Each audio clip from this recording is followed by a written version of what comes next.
So, who were the resurrectionists? What did they do? Their social standings. How much did they earn? And what were the social conditions?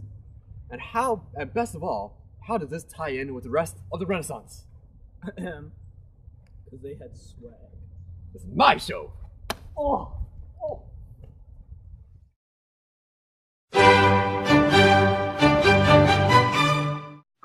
The resurrectionists were called many different things, such as body snatchers or grave robbers. Their livelihood consisted of stealing cadavers and selling them to physicians and anatomists for research. Their jobs weren't easy either. Guards were hired. Heavy slabs were put on top of coffins, and more staves were used, which were metal frames that surrounded the coffins.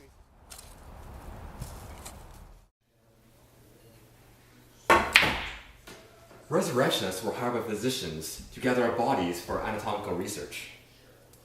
The resurrectionists had a pool of informants, such as sextons, grave diggers, undertakers, and local officials. The way the resurrectionists lifted the body out of the ground was they dug up half the coffin, snapped that half open, and lifted the body with a rope.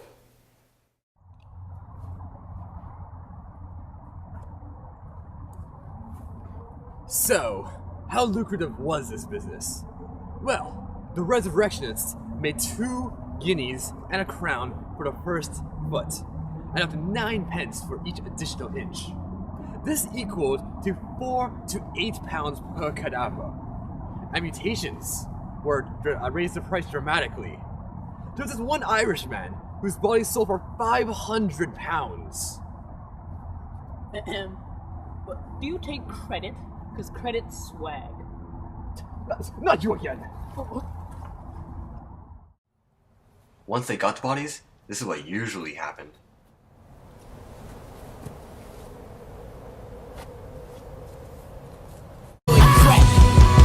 Yeah, I'm in this terror. Got a head full of stacks, better grab an umbrella. I make it right, I make it right. I'm in this terror. Got a head full of stacks, better grab an umbrella. I make it right, I make it right. Make it rain on them, I make it right. I make it right, I make it rain on them.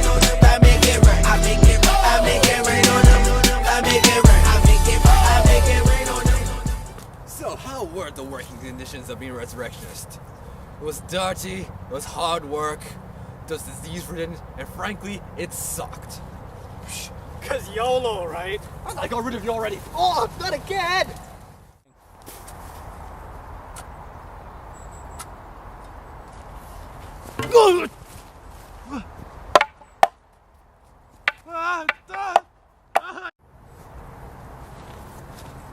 Though brutal, their beatings were not unjustified.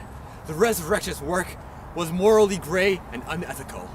And, to make things worse, if demand was high and supply was low, they would result to murder.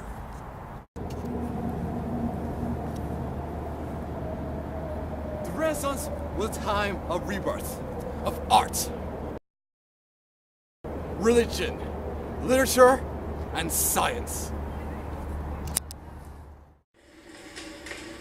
So how did the resurrectionists relate to the Renaissance?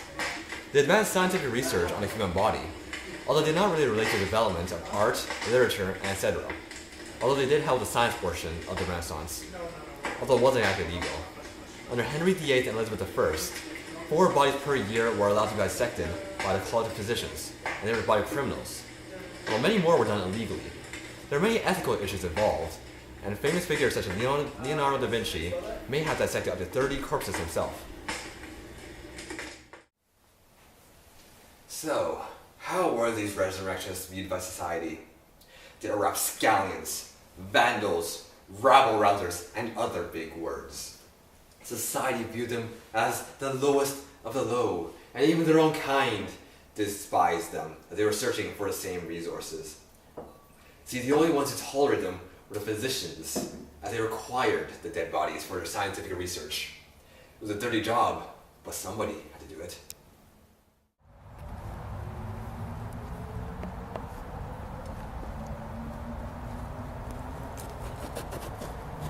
Oh hey, did you see there? Thank you for watching this episode of Worst Jobs in History, Renaissance Edition. Tune in next time. That's payback. I'm gonna get you tonight. Hey! Ah!